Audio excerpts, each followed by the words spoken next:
Shalom saudara terkasih, bagaimana kabar saudara hari ini? Berjumpa lagi di dalam Renungan Harian GKI Sangkrah hari Kamis 18 Maret 2021. Mari sebelum kita bersama-sama merenungkan bagian firman ini, kita satu di dalam doa. Kami bersyukur Tuhan untuk cinta kasih-Mu. Kami boleh merasakan kasih-Mu yang begitu luar biasa di dalam setiap kehidupan kami. Ketika kami masih boleh diberikan kesempatan untuk menikmati kehidupan ini, itulah syukur yang tidak pernah kami bisa ungkapkan. Dan saat ini Tuhan, kami anak-anak-Mu rindu untuk Engkau sapa. Biarlah melalui sabda-Mu di hari ini Tuhan, boleh semakin menguatkan iman kami untuk terus hidup di dalam Engkau. Di dalam nama-Mu, Putra-Mu Tuhan kami Yesus Kristus, Tuhan dan Juru Selamat kami yang hidup, kami berdoa. Amin. Saudara, pernahkah saudara mengalami terlambat? Entah itu terlambat berangkat ke sekolah, terlambat pergi ke kantor, atau mungkin bahkan terlambat pergi ke gereja. Pengalaman-pengalaman ini tentu saudara pernah alami. Bagaimana perasaan saudara ketika saudara terlambat? Wah, pasti yang pertama saudara akan tergesa-gesa. Karena sudah melewati waktu yang seharusnya. Perasaan itu, kalau pengen saudara tahu seperti apa, mungkin ada pernyataan seperti ini. Jika saudara ingin mengerti penyesalan 1 detik, tanyakan kepada pelari yang terlambat finish. Jika ingin mengerti penyesalan 1 jam, tanyakan kepada penumpang pesawat yang ketinggalan pesawat 1 jam yang lalu. Jika ingin mengerti penyesalan 1 semester, saudara bisa tanyakan kepada mahasiswa yang telat kumpul skripsi. Ya, pengalaman terlambat ini tentu membuat kita menjadi mengalami perasaan penyesalan. Ya, andaikan saja aku tidak telat waktu itu. Andaikan saja aku lebih cepat berapa detik. Nah, saudara, terkait dengan penyesalan akibat keterlambatan ini, kita juga bisa melihat di dalam surat Ibrani. Ibrani pasal yang keempat ayat yang pertama. Demikianlah firman Tuhan. Sebab itu, baiklah kita waspada, supaya jangan ada seorang di antara kamu yang dianggap ketinggalan, sekalipun janji akan masuk ke dalam pemberhentiannya masih berlaku. Nah, menarik saudara, dalam surat Ibrani ini penulis mengingatkan kita untuk senantiasa waspada. Ya, waspada itu berarti kita punya sikap berhati-hati. Ya, kalau dalam konteks tadi keterlambatan, kita diajak untuk melakukan segala sesuatu itu tepat pada waktunya.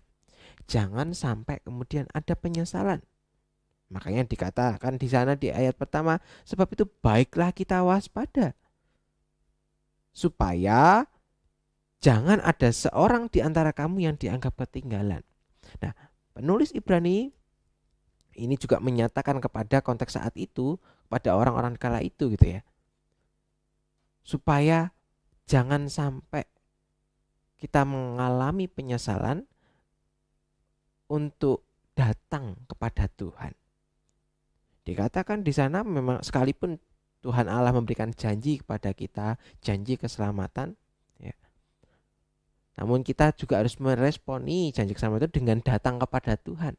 Nah, dalam surat Ibrani ini, si penulis Ibrani ingin menyatakan bahwa jangan sampai kamu ada penyesalan untuk datang kepada Tuhan. Tuhan ini sudah membuka pintu loh, sudah ayo mari padaku yang letih rasa beban berat, aku datang kepadamu gitu kan dalam Alkitab. Ya, kita jawab itu. Jangan sampai kemudian kita terlambat untuk datang kepada Tuhan.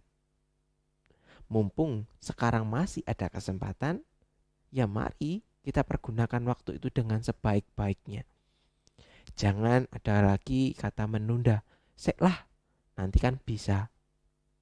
Pasti saudara, saya juga pernah mengalami hal yang sama. Ketika sudah ngomong sek lah, nanti saja, hasilnya adalah mengulur. Dan di akhir nanti pasti ngomong, ya andai saja saya tidak mengulur waktu itu, pasti sekarang tugas saya sudah selesai. Pasti apa yang saya harus kerjakan ini sudah selesai. Saudara tentu punya pengalaman mengenai keterlambatan. Sekarang kita diingatkan melalui firman Tuhan untuk berwaspada. Ya, kita melakukan segala sesuatunya segera. Jangan lagi ditunda. Itu adalah bentuk kewaspadaan. Jangan sampai kemudian ada penyesalan di dalam kehidupan kita. Nah, saudara, kita saat ini sudah memasuki hari Paskah yang Prapaskah yang ke-26 ya, di mana kita ditantang, diajak untuk melakukan kebaikan. Nah, kebaikan hari ini yang saudara bisa lakukan adalah mungkin kalau saudara selama ini sibuk, saudara selama ini mungkin merasa wah baik-baik saja hubungannya dengan keluarga lain. Nah, coba mari sekarang kita menghubungi orang tua kita, menghubungi saudara-saudara kita. Jangan sampai kemudian ada penyesalan di antara kita. Wah, coba saja kalau waktu itu aku menghubunginya, mungkin aku tidak akan mengalami hal ini. Nah, mari saudara, kita saat ini diajak untuk tidak menunda-nunda. Menunda-nunda dalam hal apa? Dalam hal ini adalah berkomunikasi, menanyakan kabar kepada orang-orang terdekat kita. Saudara, saya yakin tantangan ini tidaklah sulit kalau saudara ingin berkomitmen dengan ketulusan hati.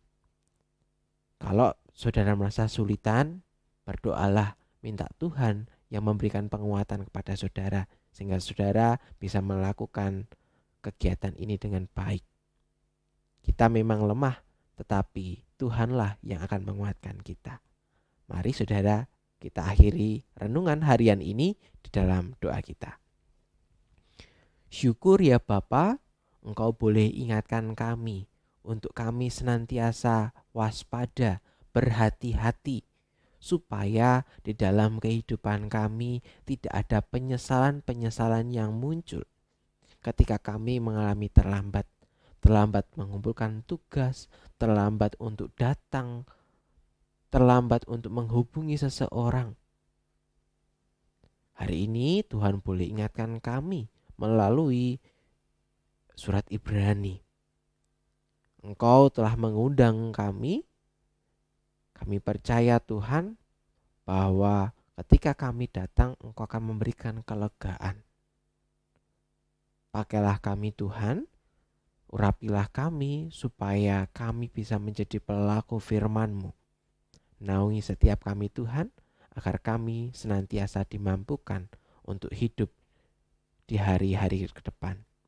Terima kasih ya Aba, inilah doa kami yang boleh kami naikkan hanya di dalam nama-Mu, Putra-Mu Tuhan kami Yesus Kristus, Tuhan, Juru Selamat dan sahabat kami. Haleluya, amin. Saudara, demikianlah renungan harian di hari Kamis ini. Tetap semangat menjalani kehidupan di tengah pandemi dan tetaplah percaya dan senantiasa berpengharapan di dalam Tuhan, karena Tuhanlah sang sumber kehidupan yang akan senantiasa selalu memberkati, menaungi, memampukan kita untuk melakukan segala sesuatu. Tetap menjaga protokol kesehatan dimanapun saudara berada supaya pandemi ini bisa lekas berakhir.